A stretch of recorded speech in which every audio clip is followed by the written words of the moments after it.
श्रोता प्रेमियों, मैं राम सागर शास्त्री आप लोगों के समक्ष रखने जा रहा हूं शंकर कृष्ण का युद्ध। देखिए, व्यास जी लिखते हैं कि बाणा पुत्र सतज्येष्ठो बलेरासीन महात्मना एन वामन रूपाय हरे दायिने निधि। बाणासुर राजा बलि का पुत्र था, जिन्होंने वामन भगवान को पृथ्वी का दान दिया था। बलि के 100 पुत्र थे, उनमें बाणासुर सबसे बड़ा था। वह सत्यवादी और धर्मात्मा राजा था। सोनितपुर में उसकी राजधानी थी। बाणासुर भगवान शंकर का परम भक्त था। वह नित्य कैलाश पर्वत पर जाकर भगवान शंकर की पूजा किया करता था। महादेव उसकी भक्ति पर प्रसन्न होकर भवानी से प्रकट हो गए। उन्होंने कहा, पुत्र मैं तुम्हारी भक्ति से प्रसन्न हूं, मुझसे कोई वरदान मांग लो। बाणासुर ने कहा, प्रभु मुझे ऐसा पराक्रमी बना दो कि संसार में कोई मुझे जीत ही न सके। भगवान शंकर ने बाणासुर को 1000 भुजाएं प्रदान कर दी और उन्होंने कहा, अब संसार ही नहीं, त्रिलोकों में तुम्हें कोई नहीं जीत पाएगा। उसकी निष्ठा पर भगवान शंकर ने उससे कहा कि मैं तेरे नगर की सदैव रक्षा करूंगा। अब तो भगवान शंकर ने मानो बंदर को मसाल पकड़ा दी। बाणासुर तीनों लोगों को बाणासुर ने जीत लिया। जब चौदहों भुवनों में लड़ने वाला कोई योद्धा नहीं रह गया तो बड़े बड़े पर्वतों को उठाकर एक दूसरे पर पटकने लगा। जंगलों में जाकर वृक्षों को उखाड़ उखाड़ कर फेंकने लगा।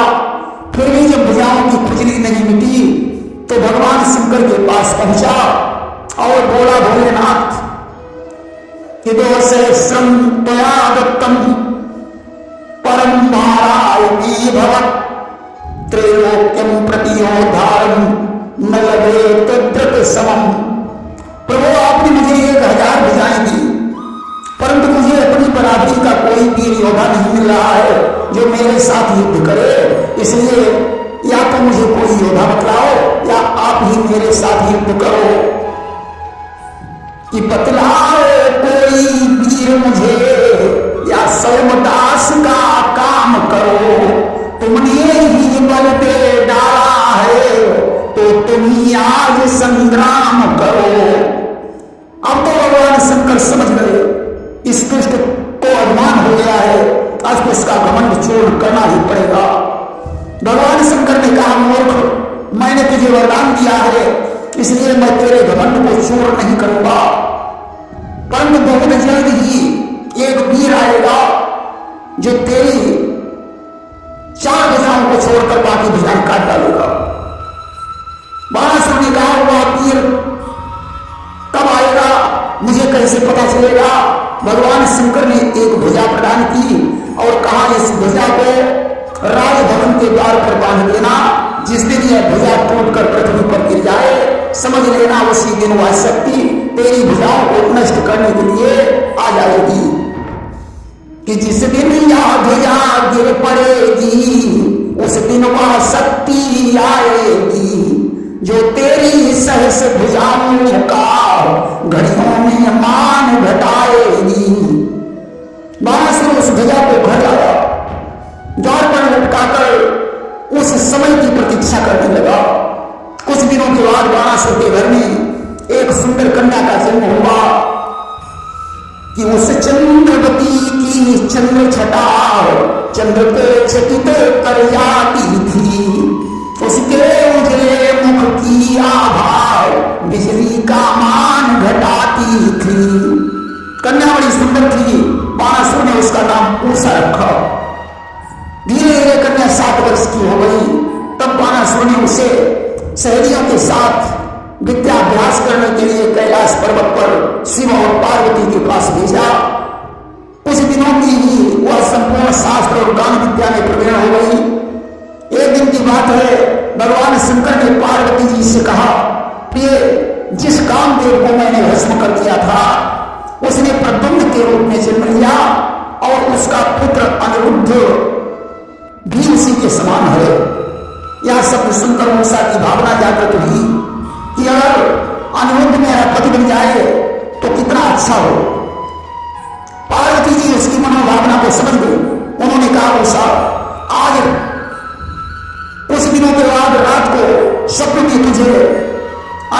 दर्शन होगा और वही तेरा पति बनेगा। अब तो उषा 16 वर्ष की हो चुकी थी। एक दिन उसने अपने माता पिता को प्रणाम किया। बाणासुर उसे देखकर रानी से बोला कि कन्या विवाह की नियति हो गई है, इसलिए मुझे अब इसका विवाह करना पड़ेगा। बाणासुर ने उषा के लिए एक दूसरे महल में स्थान दिया और उसकी सेवा में सब चरित्र दासी और दासों को लगा दिया। महल की रक्षा के लिए 4 पहरेदार नियुक्त कर दिए। एक दिन की बात है, उषा को स्वप्न में अनिरुद्ध के दर्शन हो गए। उषा उसका रूप देखकर तन मन धन से उजियार हो गई। जो उसकी आंख खुली वह चारों तरफ उस छल को तलाशने लगी। मंत्री कुंभांड की पुत्री चित्रलेखा उसके पास पहुंचकर पूछने लगी, आली मुझे बताओ तुम इतनी बेचैन क्यों हो?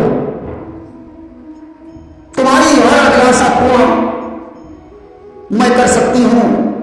ब्रह्मा जी के वरदान से 64 योगिनियां हमेशा मेरे साथ रहती हैं। मैं तीनों लोगों में जाकर प्रत्येक कार्य कर सकती हूं। उषा ने कहा, हे सखी, अगर नहीं मानती हो तो मैं तुम्हें बता देती हूं कि सुन आज सपन में एक पुरुष मेरी सैया पर आया है, जिसने अपनी छवि शोभा से रथपति का मान घटाया है। स्वप्न में एक श्यामला सुंदर पुरुष मेरी सैया पर आकर बैठ गया। उसने प्रेम भरी बातों से मेरे हृदय को हर लिया। मैंने उससे मिलने के लिए अपनी भुजाएं बढ़ाई। अचानक निद्रा टूट गई और वह पुरुष अदृश्य हो गया कि असमय अनुराग की मूर्ति सो सनुराग के रंग विराग भयो है। कहीं सो कहिए अपने मन की न भई मन दाग भयो है। कसुहाथ गयो हरि गो छिनने बरभाग गयो दुर्भाग भयो है। कहिए में हंसी सुनिए में हंसी सजनी सपने में सुहाग भयो है। ये सभी अब उस पुरुष को मैं कहां और कैसे तलाश करूं?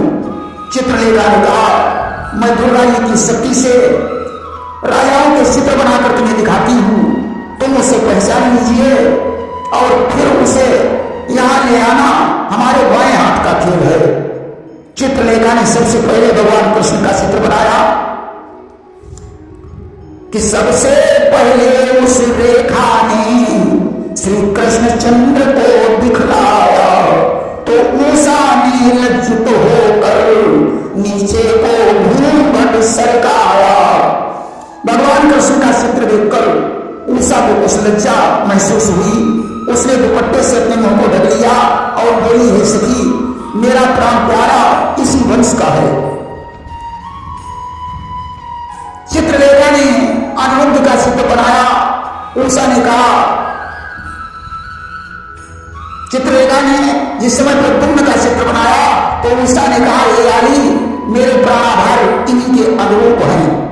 अब तो ज्यों अनिरुद्ध का चित्र बनाया, उषा का धीरज छूट गया कि रेखा ने अनिरुद्ध की फिर खींची तस्वीर।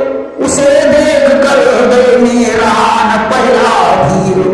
अनिरुद्ध को देखकर उषा चेत हो गई। होश आने पर उसने कहा कि हे आली, इसी पुरुष ने मेरे चित्र को चुराया है। चित्रलेखा ने कहा, ये भगवान कृष्ण के पौत्र प्रद्युम्न है, द्वारका में रहते हैं जहां भगवान का चित्र सुदर्शन नगर की रक्षा करता है। फिर भी मैं तुम्हारे लिए कोई उपाय करूंगी। चित्रलेखा ने चील का वेश बनाया और द्वारका में पहुंची। अचानक उसकी भेंट देवर्षि नारद से हो गई। नारद ने कहा, पुत्री, मैं तेरी मनोभावना को समझ रहा हूं। वैष्णवी वेश धारण करके महल में प्रवेश करो। ओम नमो भगवते वासुदेवाय मंत्र का जाप करना चक्र वैष्णवों पर आक्रमण नहीं करता है। चित्रलेखा ने कहा, हम तो सैव आए, वैष्णव बनने में मुझे लज्जा आती है।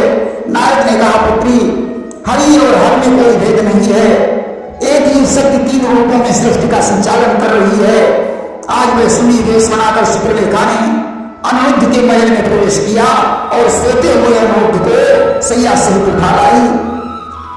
उषा के महल में उपस्थित कर दिया और बोली, आली मैंने तुम्हारा काम कर दिया। उषा ने चित्रलेखा को धन्यवाद दिया। जिस समय प्रद्युम्न की आंख खुली, उसने अपने को नई जगह देखकर उषा से पूछा, मैं यहां कैसे आया? ये कौन सी जगह है तथा आप कौन हैं? उषा ने कहा, यह सोनितपुर है, जहां के राजा बाणासुर हैं। मैं उनकी पुत्री हूं, मेरा नाम उषा है। किया सोनितपुर राजधानी है, जिसमें बाणासुर रहते हैं।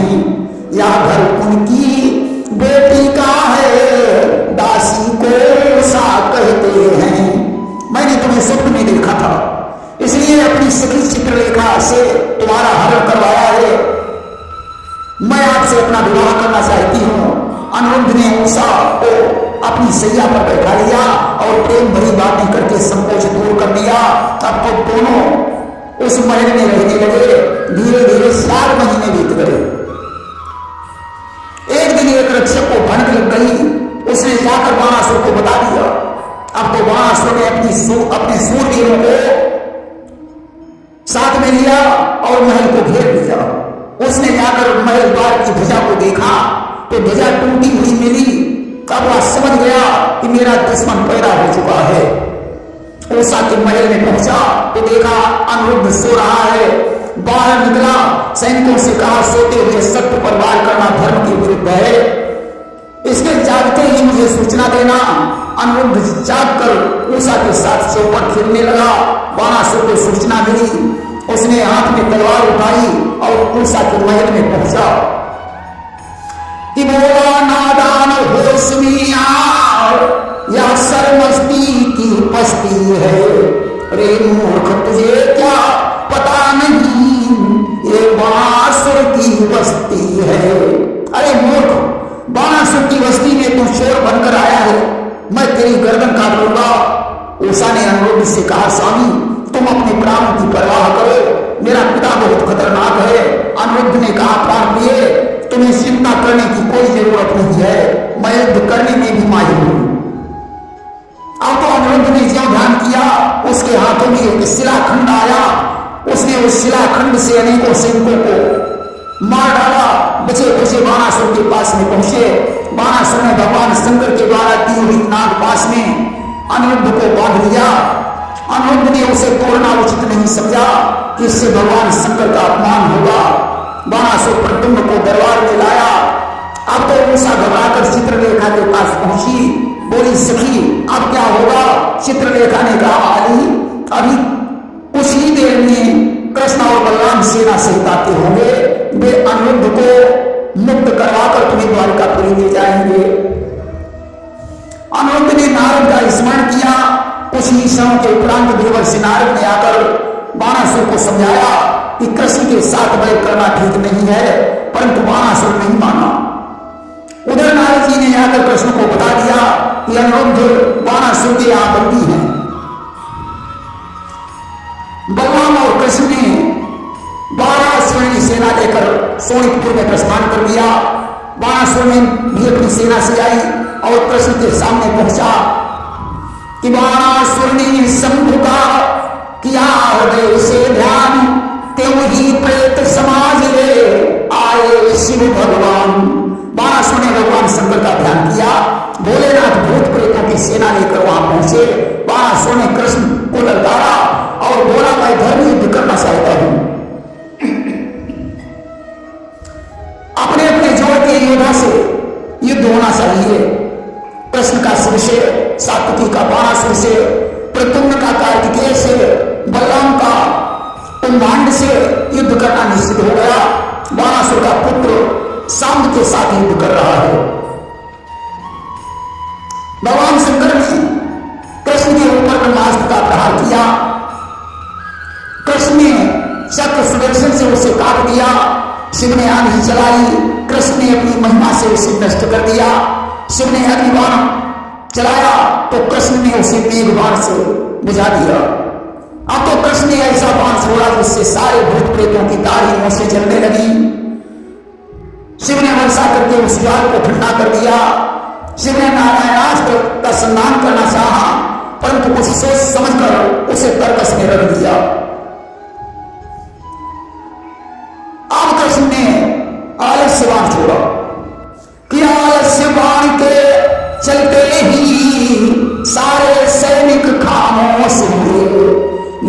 धारी की इच्छा से भोले बाबा बेहोश हुए।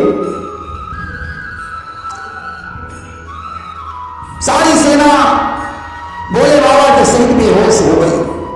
उधर प्रद्युम्न ने कार्तिकेय को घायल कर दिया। वे मोर वाहन पर सवार होकर युद्ध भूमि से भाग गए।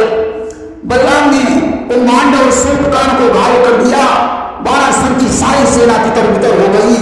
बाणासुर ने 1000 हाथों में 500 धनुष लेकर बाणों की झड़ी लगा दी। भगवान कृष्ण ने एक ही बाण में सारे धनुष काट दिए।